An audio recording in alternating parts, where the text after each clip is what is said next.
Good evening friend, তোমরা সবাই কেমন আছো? দেখো, আজকে আমি লাউর খোসা দিয়ে একটা রেসিপি বানাচ্ছি।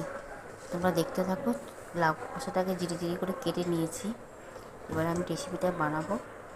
এটা আমি কুকারে সেদ্ধ করে নেবো আগে, তারপরে রেসিপিটাকে রান্না করবো। তবে তোমাদেরকে আমি আস্তে আস্তে দেখাচ্ছি, ভিডিওটা দেখতে থাকো।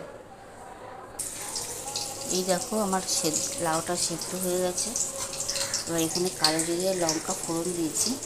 এবার এই সেদ্ধ করা লাউর খোসাটা আমি কড়াইয়ের মধ্যে দিয়ে দিলাম।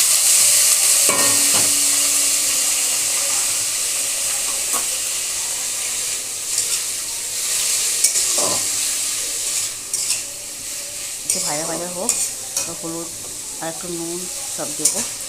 সেদ্ধ করার সময় নুন একটু দিয়েছিলাম, কিন্তু আর একটু নুন লাগবে।